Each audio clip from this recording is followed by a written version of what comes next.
No smēķēšanas un pats galvenais uzlabot savu veselību un sportisko stāvokli jau šo sestdienu Rīgas svētku laikā visiem jāpiedalās kādā īpašā notikumā. Jeb vienvārds sakot, okartes nakts skrējiens, beidzot ir klāt. Gada dulākais, piedzīvojumiem bagātākais un pārdrošākais skrējiens Rīgā.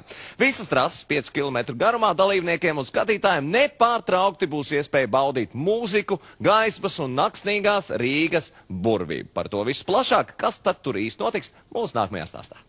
Šitā izlocos kaut kādus špagatus taisu, šitā.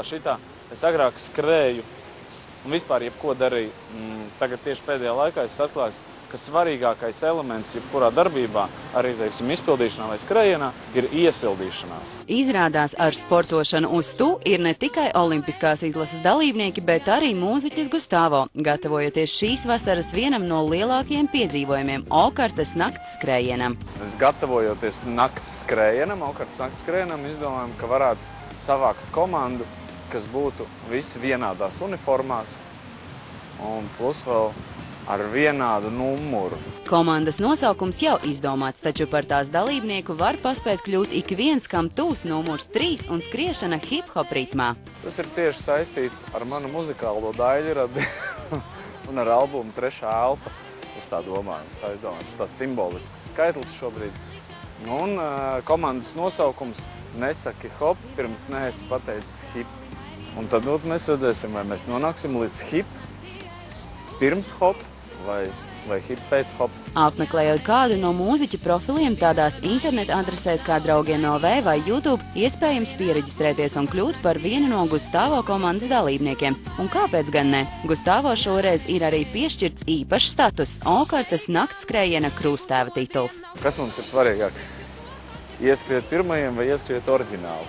Es principā skrienu katru dienu. Tur gan pasākumā tajā es būšu vairāk kā uzmundrinātājs tāds. Angliski saka hype man. Tauta savācās, visi skrienam! Vairāk kā treneris.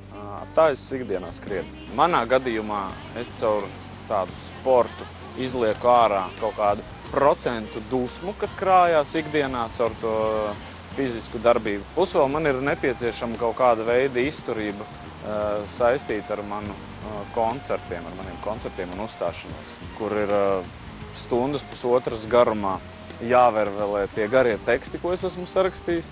Un vienā brīdī es sapratu, ka es principā to nevelku, un tāpēc es uzsāku tā sportot, lai kaut kādā veidā panāktu.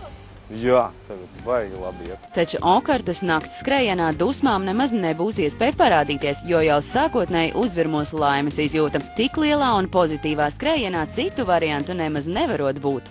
Skaidrs, ka tā ir kaut kāda tā atmosfēra, kas veidojas, un atmosfēra veidojas diezgan laba. Cilvēki ar labu noskaņojumu atnāk, viņi šajā sportiskajā daļai, jo tas jau skrējiens ir tur arī uz tādu jautro vilni, ja?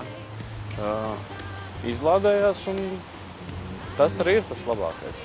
Mēģina aizsniegt zemi, pēc tam mēģina aizsniegt griestus, un visas pamatkustības. Iesildīšanās ir neatņemama skrējiena sastāvdaļa, tam piekrīt arī ārsti. Pirms jebkuras fiziskās slodzes ir jāizstaipa muskuļi gan pirms, gan pēc. Un tā kā nakts temperatūra ir jau samērā ciešama, jo dienā, kā zināms, mēs esam subtropu joslā, naktī ir jāiesilda muskulatūra, jāiesilda locītavas skrimšļi. Tas ir tas, principā, par ko es strādāju katru dienu. Un tad tie neveiksmīgie skrējēji, diemžēl, nonāk mūsu rokās, kas nav pienācīgi iesildījušies. Tie ir starpskriemeļu diski, tā ir gūžas locītava, tā ir ceļu locītava un tā ir pēdas locītava. Tāpat ārsti uzskata, ka skriešanas laikā jāatbrīvo gan ķermenis, gan prāts.